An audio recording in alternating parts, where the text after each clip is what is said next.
Hello friends, welcome back to the channel. देखिए, जैसे कि आप सभी को पता है, एचपीएससी ने जो पीजीटी की एग्ज़ाम डेट है उसको अनाउंस कर दिया है। आज ही आप लोगों का, या मैं कहूँ 25 जुलाई को नोटिफिकेशन अनाउंसमेंट आपके आई है। आप सभी ने देख भी लिया होगा।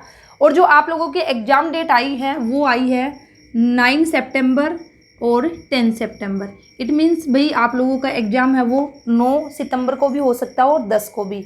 ये कब पता चलेगा, ये बाद में सेपरेटली आपकी अनाउंसमेंट होगी कि किस सब्जेक्ट का कब एग्ज़ाम है, 9 को है या फिर 10 को है। 9 में भी फिर सब्जेक्ट वाइज आपका किसी का मॉर्निंग में होगा या फिर आफ्टरनून में या फिर इवनिंग में। तो अभी जो मेन आज आपसे बात करनी यही है कि भाई अब आप लोगों के पास जो टाइम है सिर्फ और सिर्फ आप लोगों के पास 1 मंथ है। 1 मंथ अगर मैं कहूँ तो सिर्फ अगस्त है आपके पास।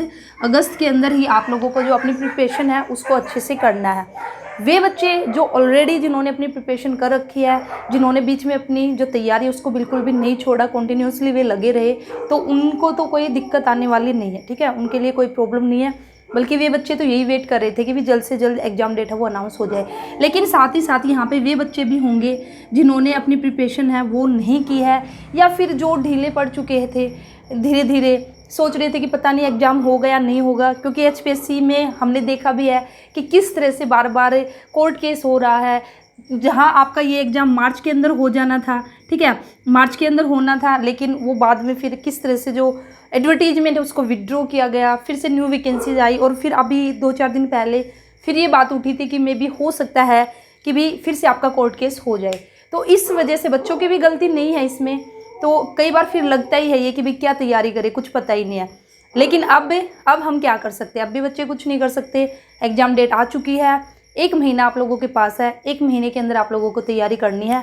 अब इस 1 महीने को आपको 3 मंथ्स में कन्वर्ट करना है। किन बच्चों को? जिन्होंने अपनी तैयारी नहीं की है, थोड़ी बहुत तैयारी कर रखी है, तो अब उनको 6 घंटे की बजाय 10 या 12 घंटे निकालने पड़ेंगे, तभी जाके वे अपनी तैयारी उसको कर सकते हैं। इसी के साथ ही मैं आपको बता दूं, एग्जाम पैटर्न आप सभी को पता होगा। अगर किसी को नहीं पता तो कमेंट सेक्शन में मुझे बता देना, एक वीडियो आपको उस पर भी मिल जाएगी।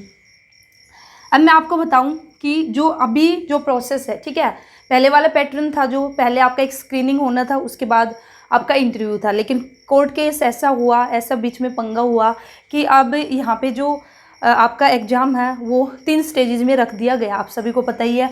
फर्स्ट जो स्टेज है आपकी वो स्क्रीनिंग है। अभी आपकी जो एग्ज़ाम डेट आई है वो स्क्रीनिंग की आई है, ठीक है। उसके बाद फिर होगा आपका सब्जेक्टिव, और उसके बाद फिर थर्ड होगा आपका इंटरव्यू।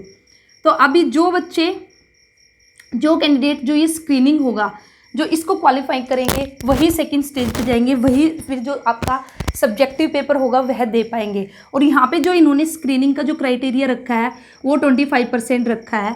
तो आप ये मत सोचना कि भाई 25% ही आपको स्कोर करना है। देखिए, 25% बहुत सारे बच्चे ले लेंगे, लेकिन यहाँ से सिर्फ 4 टाइम्स बच्चों को ही उठाया जाएगा, और उन 4 टाइम्स बच्चों को फिर सब्जेक्टिव जो पेपर होगा उसमें बुलाया जाएगा। तो यहाँ पे भी आपको ज़्यादा से ज़्यादा स्कोर करना है ताकि आप इन 4 टाइम्स बच्चों में आ जाओ। क्योंकि 25% ज़्यादा नहीं है, 25% ऑलमोस्ट सभी बच्चे स्कोर कर लेंगे। तो इसलिए आपको बिल्कुल हाई जो कट ऑफ है या ऊपर आपको रहना है, तभी जाके यहाँ पे जो सेकंड लेवल होगा सब्जेक्टिव, उसके लिए आप सिलेक्ट होगे। तो अब हम क्या करें, कैसे तैयारी करें, किस चीज़ पर हमें सबसे ज़्यादा फोकस करना है? जो आपका एग्ज़ाम होगा, ठीक है, जो आपका एग्ज़ाम होगा वो कैसे होगा?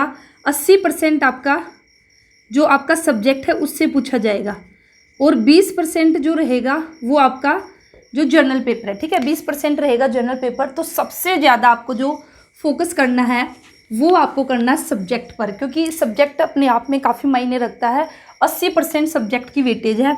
और इसी के साथ ही अगर आप सब्जेक्ट अच्छा करोगे तो बाद में जब आपका सेकंड पेपर होगा सब्जेक्टिव, तो वहाँ पे तो सिर्फ आपका सब्जेक्ट से ही रिलेटेड पूछा जाएगा। तो इसीलिए आपके लिए अच्छा है कि अभी से आप अपनी तैयारी उसको बहुत अच्छे से कीजिए, ताकि सेकंड टाइम भी आपको बेनिफिट मिल सके। तो अभी आपको सबसे ज़्यादा अपना जो सब्जेक्ट है उस पर फोकस करना है, और सब्जेक्ट की तैयारी स्टार्ट कर दीजिए। अभी भी अगर नहीं किया है, 1 महीने में भी आप अपनी तैयारी कर सकते हो। लेकिन वही बच्चे कर सकते हैं जिनके कॉन्सेप्ट स्ट्रॉन्ग है, जिनको सिर्फ एक रिवीजन की रिक्वायरमेंट है। तो वे बच्चे 1 मंथ के अंदर भी अपना जो ये एग्ज़ाम है इसको निकाल सकते हैं। आपका जो सिलेबस, अपना सिलेबस है उसको उठाइए और चेक कीजिए, और उसमें देखिए कि भाई कौन कौन सा आपके टॉपिक है जो आपके स्ट्रॉन्ग है, कौन कौन से आपके वीक है, कौन से ऐसे टॉपिक है जिसको अगर आप एक ही बार रीडिंग लोगे, एक ही बार नज़र निकाल लोगे तो आप आराम से कर लोगे, और किस में आपको टाइम लगेगा। तो पहले आप उन टॉपिक को कीजिए जो आपको लग रहा है कि भाई टफ़ है, ये मैंने नहीं किए, ये मेरे से नहीं होंगे, क्योंकि जो इजी टॉपिक है जो आपने ऑलरेडी कर रखे हैं उनको आप आराम से कर लोगे। तो इस तरह से वहाँ से आप अपने टॉपिक उठा के और अपना जो सिलेबस है उसको कंप्लीट कीजिए। और इसी के साथ ही आपको क्या करना है, डेली अभी से स्टार्ट कर दिए, इवन आज से ही आप स्टार्ट कर दीजिए, ठीक है। डेली आप कम से कम 50 MCQ कीजिए, और अगर कोई बच्चा कर सकता है तो आप 100 MCQ डेली के लगाइए। अगर आप डेली का 100 MCQ करोगे तो मैं 1 महीना ही लेके चल रही हूँ, ठीक है, तो भी आप 30 डेज में 3000 के करीब MCQ सोल्व कर लोगे। और फिर ये MCQ करने के बाद आप हो सके तो एक बार इनको फिर से रिपीट कर लेना, और अगर इससे ज़्यादा कर सकते हो तो और अच्छी बात है, जितने MCQ करोगे उतना आप लोगों के लिए अच्छा रहेगा।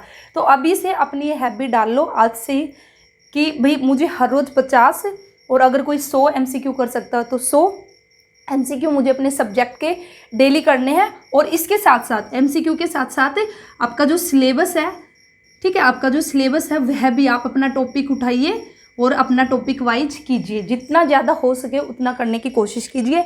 अभी के लिए आप ऐसा कर सकते हो क्योंकि अभी ऑब्जेक्टिव टाइप आपका पेपर होगा, ठीक है, MCQ फॉर्मेट आपका पेपर होगा, तो इसलिए आप अपनी तैयारी फ़िलहाल के लिए उसी बेस पे कर सकते हो। मेन आप MCQ पर ही फोकस कीजिए, राइटिंग पे अभी आपको फोकस करने की ज़रूरत नहीं है, क्योंकि सब्जेक्टिव पेपर आपका बाद में होगा अगर आप शॉर्ट लिस्ट हुए तो जिन बच्चों ने वैसे तो सबसे बेस्ट वे तो यही था कि भाई आप सब्जेक्टिव टाइप स्टार्टिंग से ही अच्छी तैयारी करते। जिन बच्चों ने किया है उनको बेनिफिट मिलेगा, लेकिन जिन्होंने नहीं किया है अभी तक तैयारी इस तरह से, तो वे फ़िलहाल ऐसे ही तैयारी करें, फटाफट से रीडिंग ले और MCQ बेस्ड आपका एग्जाम होगा, उसी के अकॉर्डिंग आप अपनी तैयारी कीजिए, जो जो इंपॉर्टेंट है आपके पॉइंट्स है। उसके बाद फिर आपको टाइम मिलेगा, जो बच्चे शॉर्ट लिस्ट हो जाएंगे तो 1-2 महीना ज़रूर मिलेगा, उस टाइम फिर आप अपना जो सब्जेक्टिव है उसकी भी तैयारी कर सकते हो। तो सबसे ज़्यादा फोकस आपको 80% अपना जो सब्जेक्ट उस पर देना है, और फिर 20% आपका जर्नल, तो हल्का फुल्का आप जर्नल का भी देख सकते हो, ठीक है। तो जिसके पास टाइम है वह अच्छे से भी देख सकता है जर्नल का। अदरवाइज जर्नल में आपका रीजनिंग वगैरह से अगर क्वेश्चन पूछे जाएंगे तो ज़्यादा टफ क्वेश्चन आपके नहीं रहेंगे, आप आराम से कर पाओगे। लेकिन सबसे ज़्यादा फोकस आपको किसको करना, अपने सब्जेक्ट पे। तो सभी बच्चों से यही बोलना चाहूँगी कि भाई अब टाइम वेस्ट ना करें, अब ये ना सोचे कि क्या पता एग्ज़ाम ना हो, फिर से कोर्ट केस हो जाए, तो चांसेस नहीं है, क्योंकि 2024 में आप सभी को पता है इलेक्शन है, उससे पहले आप लोगों का एग्ज़ाम हो कंडक्ट करा दिया जाएगा। मे भी 2023 एंड तक आपकी ज्वाइनिंग भी करा दी जाए, ठीक है। तो इसलिए अपनी तैयारी उसको स्टार्ट कर दीजिए। और इसी के साथ ही एक अनाउंसमेंट, अभी मैं आपका PGT कॉमर्स का भी सिलेबस स्टार्ट करने जा रही हूँ। बिल्कुल फटाफट हम करेंगे, ज़्यादा डीपली मैं भी नहीं जाऊँगी क्योंकि इतना टाइम नहीं है, लेकिन फिर भी हम जो मेन हमारे टॉपिक रहेंगे, मेन पॉइंट्स होंगे, उनको मैं बोर्ड पर हाईलाइट करूंगी, जहां से बिल्कुल पूरे चांसेस है MCQ बनने के। उन पॉइंट्स को मैं नहीं छोड़ूंगी, लेकिन बहुत ज़्यादा डीप में हम नहीं जा पाएंगे, ठीक है। तो आप मुझे बताइए क्या मैं स्टार्ट करूं या फिर नहीं करूं, कमेंट सेक्शन में। जो भी कॉमर्स स्टूडेंट है वह अपना यहाँ पे मुझे बता सकता है, ठीक है, अपनी राय दे सकता है कि मुझे किस तरह से तैयारी करानी चाहिए। और आपको कल परसों से कॉमर्स की भी HPSC PGT कॉमर्स की क्लासेस में स्टार्ट करा दूंगी और आपको वीडियो मिलनी स्टार्ट हो जाएगी। तो अपनी तैयारी कर दीजिए। All the best, thank you.